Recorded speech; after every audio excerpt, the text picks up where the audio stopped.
Yeah, you asked me about feeling good, and I think I would feel better if we can talk about an end game.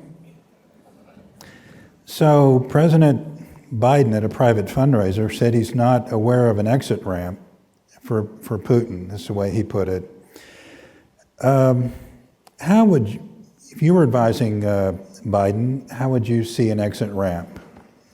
I would say, what's the end here? Sure, I think there are only bad and worse options for Putin. The worst option is nuclear escalation, because it really doesn't necessarily gain him anything.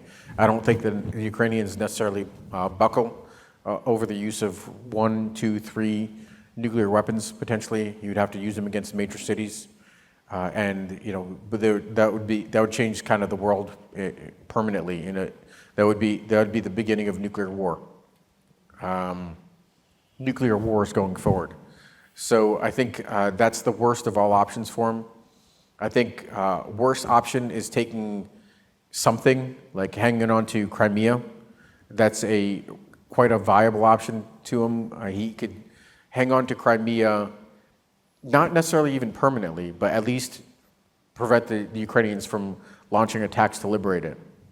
I think the Ukrainians are open to that, or have been up until this recent annexation that occurred within the past several weeks.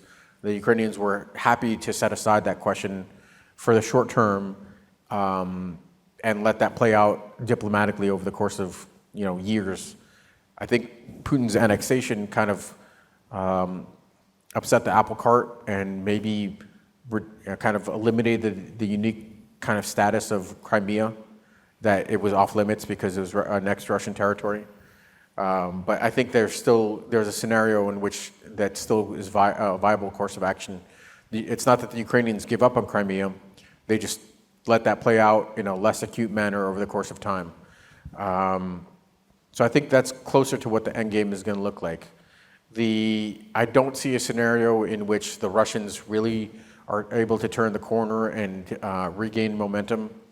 The way they're using their troops that they partially mobilized looks like they're feeding them into the fight, unprepared. That's not a recipe for success.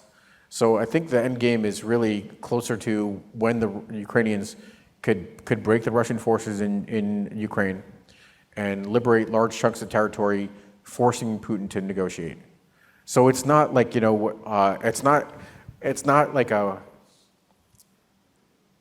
when we talk about face-saving measures and off-ramps, it's not a kind of scenario where Putin really walks away with a major win.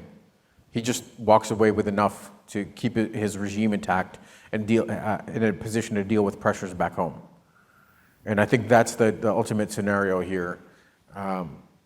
Sometimes when even the president ruminates on this topic of face-saving measures and off-ramps, it lends itself to this notion that we have to offer something. We have to offer an enticement to Russia. But that just doesn't work with Russia. I think the fact is that they would bank whatever it is that we're offering and look for more. So it's really from a position of weakness that Putin engages in fulsome peace negotiations, armistice, whatever the case might be, not from something that we give him, but what the Ukrainians deliver on the battlefield. Yeah, so it's totally up to the battlefield. There's no off-ramp that we can offer. We have to finally win these battles. Yep. For Putin to create design his own off-ramp. Well, that's exactly right. Putin does need to design his own off-ramp, but we should also not kind of fall victim to some sort of hubris about what we can do in this situation. We are not on the ground. We are providing equipment. And really, for a large portion of this war, we provided kind of just enough equipment. So the simple fact is that now the U.S. is in no position to, unless Ukraine does something, disastrous, which they're not going to do, we're not in a position to shut off support for Ukraine. The American population would really have some serious questions about the leadership of in the White House if we showed that kind of weakness and if we buckled in that way.